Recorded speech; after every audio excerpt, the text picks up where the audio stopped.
नमस्कार दोस्तों, हमारी आज की कहानी है बहू दाल पतली कर दो, तुम्हारे माता पिता आए हैं। रात के लगभग 8:30 बज चुके थे। नेहा रसोई में रात का खाना बना रही थी और खाना लगभग बन भी चुका था। केवल दाल में तड़का लगाना बाकी था। वैसे भी आज उसने हल्के फुल्के दाल चावल ही बनाए थे। दोपहर में कुछ मेहमान आए थे, इसलिए पनीर और छोले दोनों ही सब्जी रखी थी और रात में हल्का फुल्का भी ठीक रहता। अभी नेहा ने यह सोच ही रही थी कि सास जानकी ने रसोई में प्रवेश किया। बहू, सुप्रिया के सास ससुर आने वाले हैं, फटाफट से खाना बना दो, कुछ बढ़िया सा बना देना। आखिर समधी आए हैं, कोई कंजूसी मत करना। ऐसा ना हो कि कल को सुप्रिया को 2 बातें सुननी पड़े। मैं जरा सोफे का कवर बदल देती हूँ। नेहा के जवाब की प्रतीक्षा किए बिना ही सास जानकी जी बाहर चली गई, क्योंकि वह जानती थी कि नेहा सब कुछ संभाल लेगी। लेकिन जानकी जी की बात सुनते ही नेहा को 1 हफ्ते पहले की घटना याद आ गई और ना चाहते हुए भी उसका मन एक बार फिर दुखी हो गया। दरअसल जानकी जी की आदत है, वह अपने रिश्तेदारों का स्वागत बहुत अच्छे से करते थे, लेकिन अक्सर जब नेहा के घर से कोई आता तो उन्हें उचित सम्मान नहीं देती हैं। जब भी नेहा के घर से कोई आता तो जानकी जी अक्सर मुंह बना लेती हैं। कभी अच्छे तोहफे ना लाने का ताना देती है, तो कभी यह ताना देती है कि बेटी के घर यूँ रोज़ रोज़ आना ठीक नहीं। कभी बची हुई मिठाई उनके आगे रख देती हैं, तो कभी कोई और ऐसी बात जो नेहा को दुखी कर देती है। लेकिन पिछली बार तो हद ही हो गई थी, जब नेहा के माता पिता अचानक बिना किसी पूर्व सूचना के आ गए तो जानकी जी ने दोबारा खाना ना बनवाकर दाल को पानी डालकर पतला करने का आदेश दे दिया और दोपहर की पड़ी हुई सब्जियों में छौंक लगाकर गर्म करने को कह दिया। और रायते में तो वह खुद ही पानी डालकर चली गई। केवल खाने पीने में ही नहीं, अक्सर वह अपनी बातों से यह बता देती थी कि नेहा के मायके वालों में से किसी का भी आना उन्हें पसंद नहीं है। वहीं दूसरी तरफ अगर उनकी बेटी के ससुराल से कोई आता है तो 56 तरीके के व्यंजन बनाए जाते हैं, उन्हें पूरा सम्मान दिया जाता है।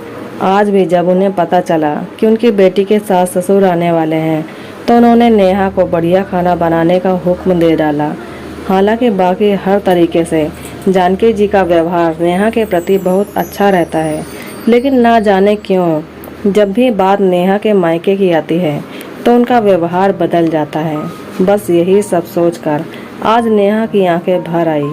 कहते हैं कि किसी के सब्र का इम्तहान नहीं लेना चाहिए, लेकिन शायद जानकी जी ये बात समझ नहीं पा रही थी, इसलिए बार बार नेहा के मायके वालों को अपमानित करके वह नेहा को दुखी कर रही थी। लेकिन आज ना जाने कहां से नेहा में हिम्मत आ गई। अपने आंसू पोंछकर वह हॉल में गई और सोफे के कवर बदलती हुई जानकी जी से बोली, मम्मी जी, दीदी के सास ससुर कब तक आएंगे, क्योंकि खाना तो लगभग बन ही चुका है। अरे अभी तो तुझे बोलकर आई थी, इतने जल्दी खाना भी बन गया। मम्मी जी, वह क्या है ना, दाल चावल तो बन ही गए हैं। दाल में पानी डालकर उसे पतला कर देती हूँ, रायते में भी पानी डाल देती हूँ और दोपहर वाली जो पनीर और छोले की सब्जी बची हुई है उसे भी थोड़ा सा फ्राई करके तड़का लगा दूंगी। और पूरियों का आटा तो दोपहर का बचा हुआ है ही, तो एक्स्ट्रा खाना बनाने की कोई ज़रूरत नहीं है। वैसे भी आप तो कह ही रही थी ना, उस दिन की समधी तो घर के ही हैं, वह तो अपने ही होते हैं। वह थोड़ा सा बुरा मानेंगे अगर हम उन्हें दोपहर का खाना खिला देंगे तो। अब दोबारा खाना बनाएंगे तो दोपहर का खाना वेस्ट हो जाएगा ना। याद है मम्मी जी आपको, उस दिन जब मेरे मम्मी पापा आ गए थे तब आपने यही कहा था, तो फिर आज भी ऐसा ही करते हैं। दीदी के सास ससुर भी तो समधी ही हैं, घर के ही हैं, अपने ही लोग हैं, वह थोड़ी ना बुरा मानेंगे। क्यों, सही कह रही हूँ ना मैं मम्मी जी। नेहा की कही हुई हर बात आज जानकी जी को आईना दिखा रही थी कि आज तक वह नेहा के मायके वालों के साथ कितना गलत करती जा रही थी। शायद इसलिए नेहा के कहने से इतना सब कुछ सुनने के बाद आज नेहा से आंखें मिलाने की उनकी हिम्मत नहीं हो रही थी।